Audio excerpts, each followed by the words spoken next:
A long time ago, in a galaxy far, far away, the Death Star had rebels trembling and popcorn flying in theaters. But what if we swapped lightsabers for blueprints and asked, could we, in 2025, actually build one of these terrifying moon-sized marvels? Imagine the permits, the steel orders, and the energy bills enough to make even Darth Vader clutch his cape. Is it science fiction, or just an overambitious space project waiting for Elon Musk's tweet? Buckle up, because we're about to blast off into the wild science behind the Death Star dream. The galactic price tag. Counting galactic credits. First, let's talk credits, galactic credits, that is. Building a moon-sized battle station like the Death Star isn't just out of the average person's budget. It's enough to make Jeff Bezos, Elon Musk, and every billionaire on Earth gasp in unison. Back in 2012, when some hopeful fans petitioned the US government to build a Death Star, the White House declined with one of the most hilariously bureaucratic replies ever. The administration does not support blowing up planets, but the real kicker. The estimated cost $850 quadrillion. That's not just monopoly money. It's 13,000 times the world's GDP back then. And with inflation in 2025, we might as well call it infinity dollars. Even if every billionaire emptied their bank accounts, we'd still come up short by, a few hundred quadrillion. And crowdfunding. Well, it'd take more than a few Kickstarter rewards to convince people to chip in their life savings. Plus, can you imagine organizing the global workforce needed to construct it? You'd need billions of workers, and with that many people, keeping everyone productive would make Emperor Palpatine wish he had force powers in HR. Let's not even get started on the logistical nightmare of paying overtime or worse, dealing with union strikes in space. Funding a Death Star isn't just expensive. It's a recipe for intergalactic bankruptcy. Material matters. Steel yourself. Assuming we somehow secure the funds, where do we even find the materials? The Death Star is no tiny space station. It's essentially a moon.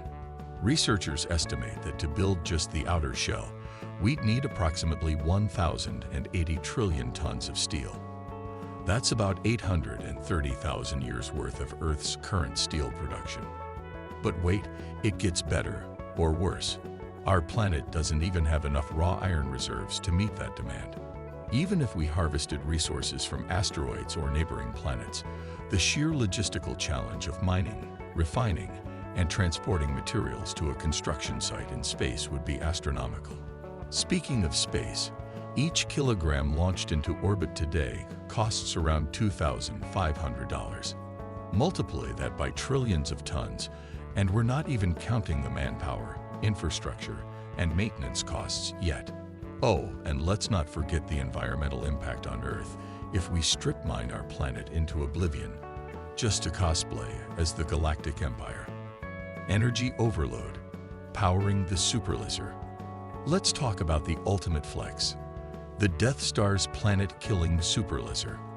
Forget nukes or lasers as we know them, this thing is the Chuck Norris of galactic weaponry.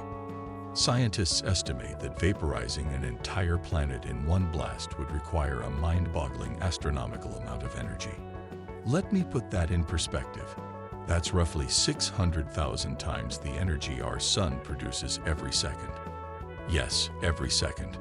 And here on Earth, where we still struggle to keep our lights on during a heatwave, that level of energy generation is, well, a tad ambitious. To achieve it, we'd have to harness the power of a star itself, which might sound poetic in a sci-fi way, but is absolutely impractical in reality. Who's running this operation, anyway? Tony Stark. Even if we somehow manage to generate that energy, good luck keeping it under control. Managing such power without blowing up the entire Death Star would require technologies that make today's cutting-edge fusion reactors look like campfires. Speaking of fusion, we've been trying to crack that code for decades.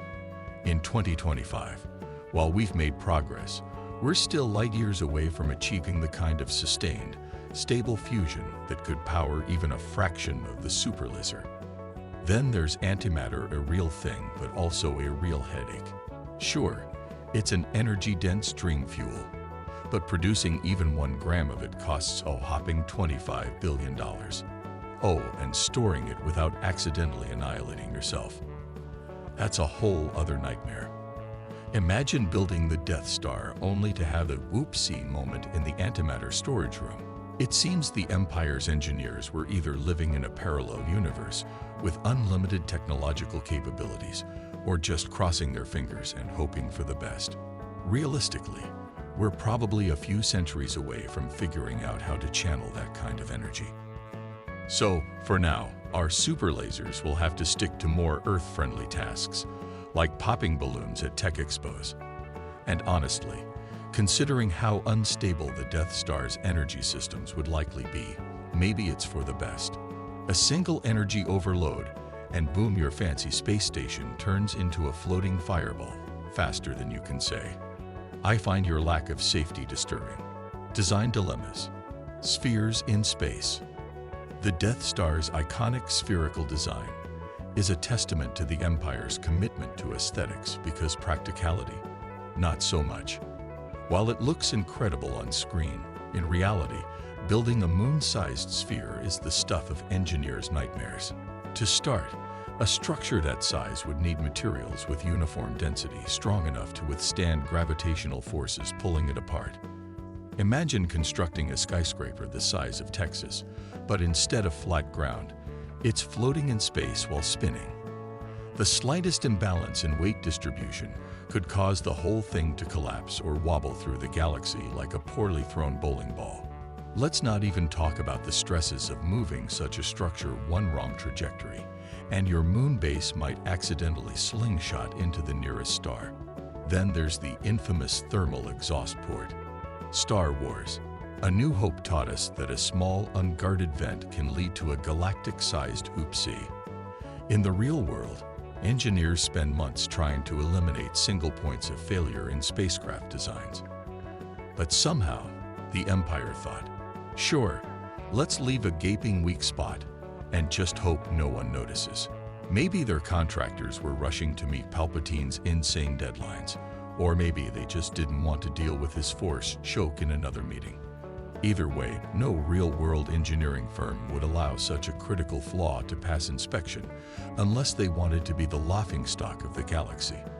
Meanwhile, Earth's space agencies design spacecraft to be modular and boxy for a reason. It's way easier to construct, maintain, and upgrade in space. Plus, boxy designs make the launch process more efficient.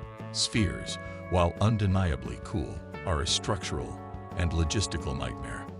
Sure, the Death Star's look is iconic, but if NASA tried to build one, you'd probably end up with something that looks more like a giant floating IK warehouse. Less menacing, sure, but far more practical. A New Hope. Alternative approaches. So, does this mean humanity is destined to stay Death Star-less forever, waving goodbye to our galactic villain ambitions? Not necessarily. NASA engineer Brian Muirhead came up with a clever workaround that feels straight out of a sci-fi movie. Start with an asteroid. Asteroids are basically nature's ready-made space rocks, brimming with useful materials like iron, nickel, and water ice. Why spend trillions launching materials from Earth when the building blocks are already floating around up there? Plus, hollowing out an asteroid wouldn't just save resources, it would give us natural radiation shielding, which is crucial unless we want our Death Star workers glowing like lightsabers. Even cooler, some asteroids are loaded with rare metals like platinum, which could turn a galactic construction project into a profit-generating machine. Imagine mining a fortune while building your interstellar HQ. It's like flipping a house, but on a cosmic scale.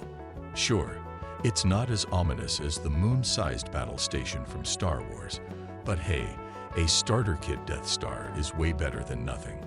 Plus, with companies like SpaceX and Blue Origin working on asteroid mining and space colonization, this idea isn't as far-fetched as it sounds. Who knows? By 2035, we could have our asteroid-based prototype ready to go. Just don't forget to install some cool laser turrets. It's not a Death Star without those, right? And there you have it, the wild sci-fi meets science dive into the possibility of building a Death Star. If you love geeking out with us, make sure to hit that like button. It's the closest thing to funding our own Death Star project. Don't forget to subscribe for more out-of-this-world explorations and share this video with your fellow Star Wars fans. Until next time, may the Force be with you.